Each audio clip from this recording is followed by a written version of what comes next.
I just came back from a Michael's run.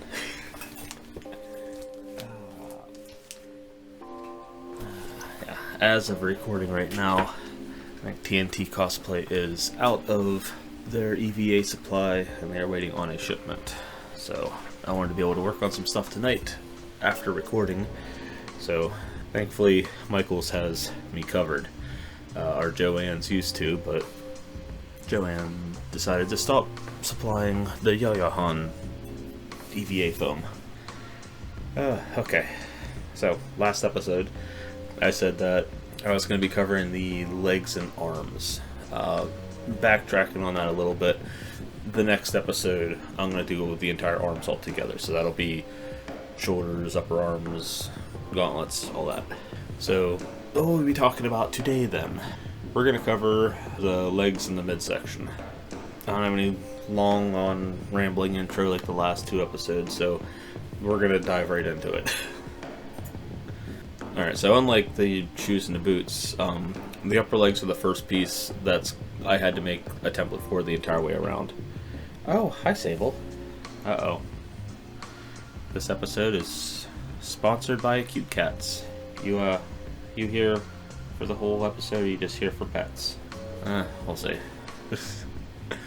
So anyway, this piece was the first piece where I had to make the entire thing. The two pieces before in the last episode were, I only had to make half of it because they were completely symmetrical. I was able to take one half the template, flip it around, and then use it again. This time around I had to make the entire thing because all corners of this were different. Still standard fare mold making process. I took the reference image that I had made before. This is going to be difficult. We're in challenge mode. Yeah, so I took my my reference image that I had made before and transferred that again to cardboard. I had drawn out 1x1 foot squares and then used that to keep my scaling in check while drawing the upper legs this time. Yeah, like before,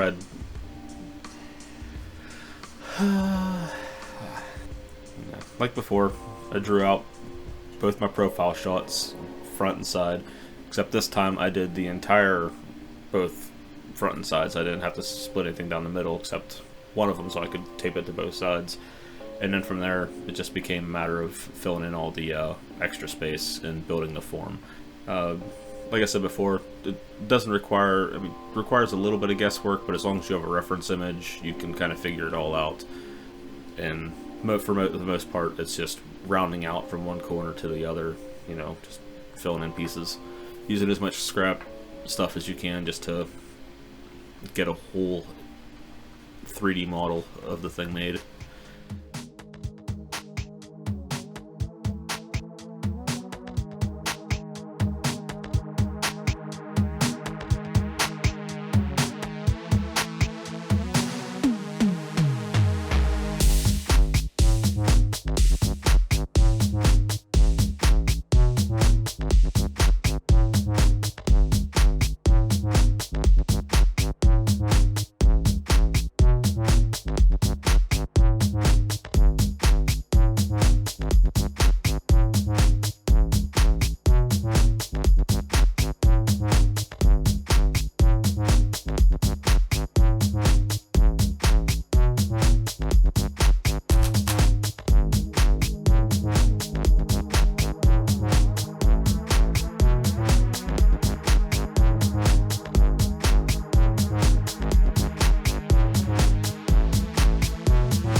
once I was happy with the shape that I'd made up, came time to make the duct tape template.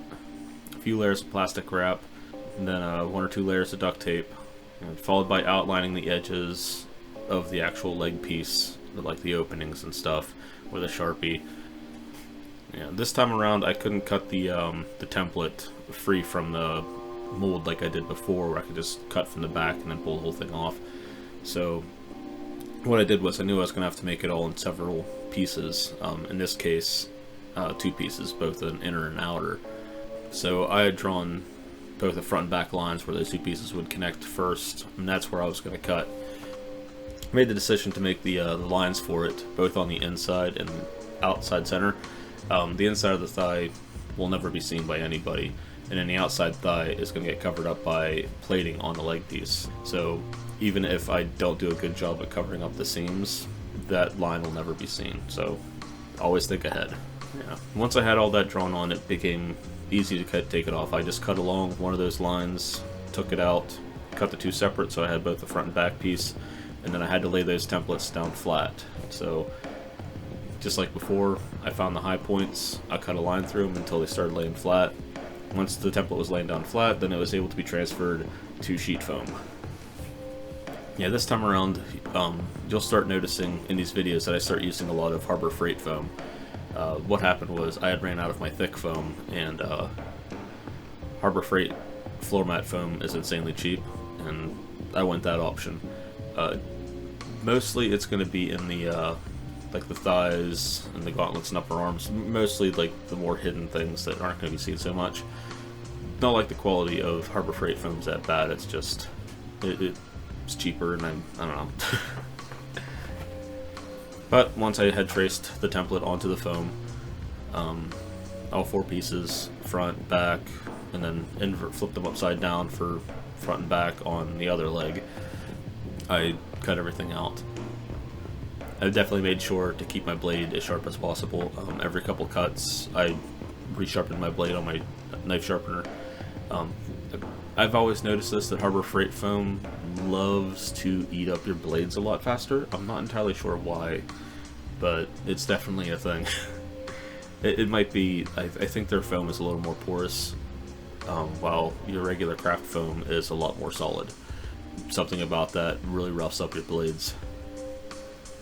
And then it came time to glue everything together. Made sure I put the right pieces together. Gave everything a quick coat of contact cement, left it dry, pressed it together. The upper legs came together pretty easy. No struggles. And we were left with something like this. You can definitely, I mean, shape-wise, it's actually not too bad. But you can see why I had to make the entire thing. That's definitely a complicated shape. You would think that, okay, well, you can, I could have maybe made the whole thing and then just cut these individually, but I'd rather cut the openings for the front and back of the knee and the hip afterwards. It's not completely symmetrical. There is a slight curve to the whole thing. Like, as you can see here, it's got a slight bend. This is what I wanted that I did not see in the templates that I was looking at in episode 1. But just like before, you can see that I had labeled everything up, so I had a, you know, front left,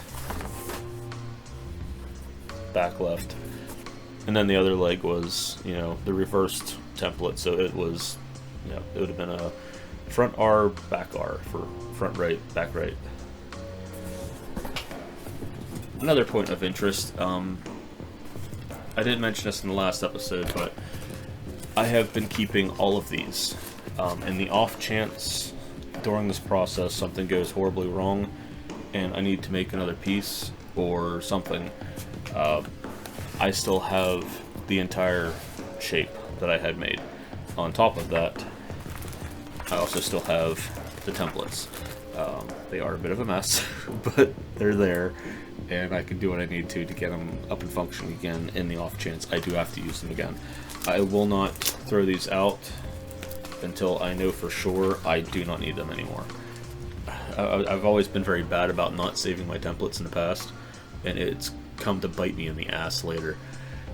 But I might actually keep some of these a little bit longer, because in episode 1 I mentioned I wanted to make a Plague Marine.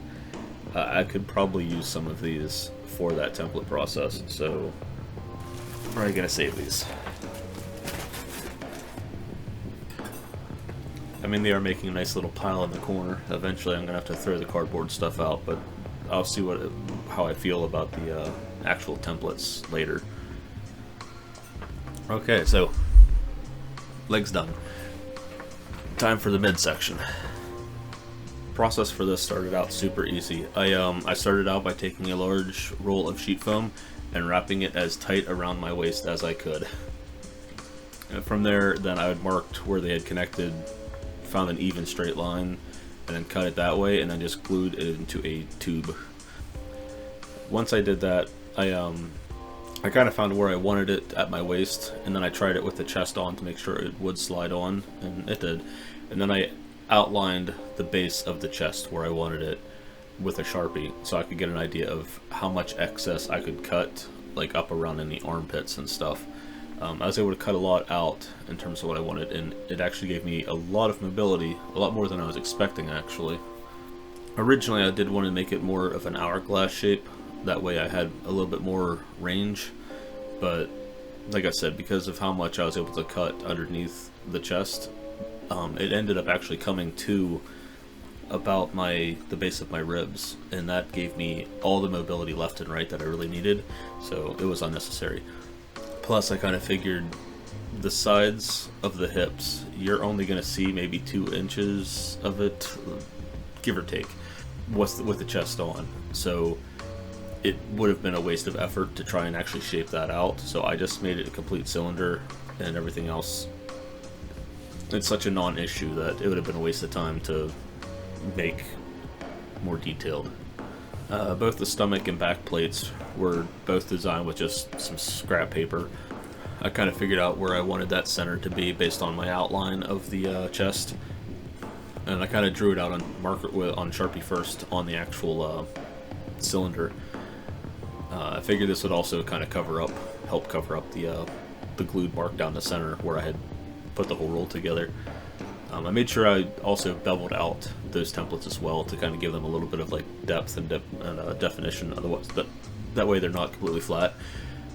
As stupid as it sounds, because it will never be seen, because you're going to have that tabard in the front afterwards. Same with the back. There'll be both the backpack and the cape. I mean, details that aren't going to be seen. Did I need to put them on at this time? Probably not. That would have been something that could have been saved for a detailing phase. But I was assembling everything on that mid-piece at the time, so I don't know. But yeah, then I'd glue them all together just to get them in their actual shape, and set them aside and start working on the belt.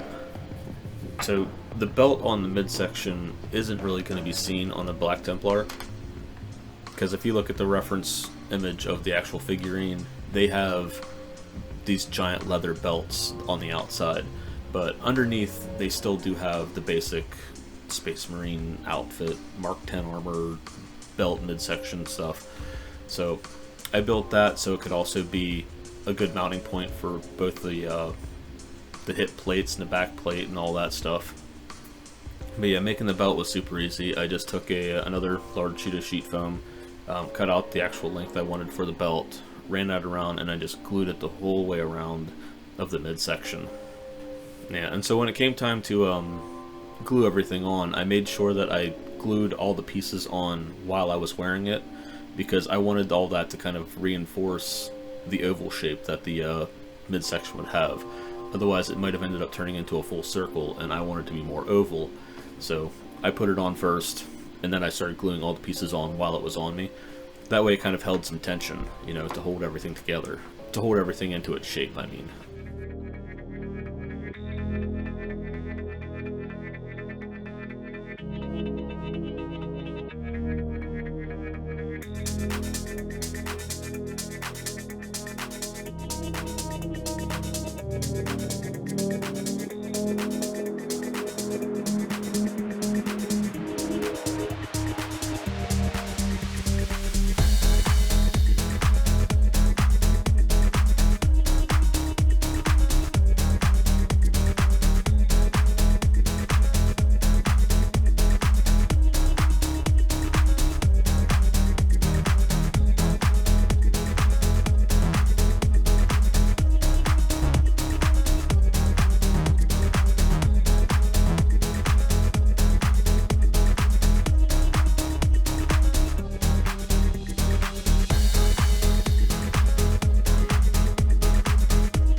At this time I got ahead of myself again.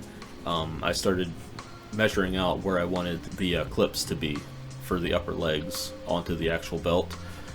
So I was trying on both the legs and the midsection, and I was kind of measuring on the sides where I wanted things. Tried to find a center on both of them. Cut a little hole out, ran a clip through with some nylon threading on the inside, glued all that in, and then reinforced it with more foam on the inside so that nothing would ever move. In hindsight, those clips ended up being too high for the legs, and I ended up making another set underneath, inside, under the belt. But the clips I had on the belt will be fine then, because I can use them for the hip plates.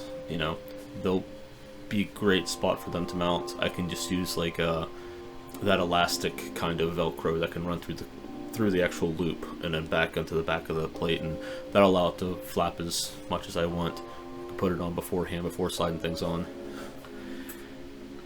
Yeah, final thoughts on the midsection. There is some concern with how bulky it actually is. If you look at the reference images of both the figures, the miniatures, they do have a narrow waist compared to how much armor they actually do have. I'm by no means a skinny guy, which is the whole reason that I did wrap that as tight as I humanly could. I mean, I could lose weight to try and get out of that as well, but it's always a bad idea to try and lose weight while building a project. I tried that once in 2020, and that is the only thing left of that project. It's a struggle to try and get something like that done. Oops. Let's see if I can scoot over a little bit. Okay. And then this gets us our midsection. As of right now, the front is still open. I will be closing that, probably with a fake belt buckle or something else that will never be seen. You can still see kind of like the marks from where I had originally drawn everything together, and yeah, like the outline of where the actual armor sits. I made sure I gave myself at least some room. That way, if I bent the whole way over, it had some room to ride up. So the back piece. As far as hooking all this up, that'll be in an episode farther down the road where I talk about how I did all the harnessing and rigging for everything.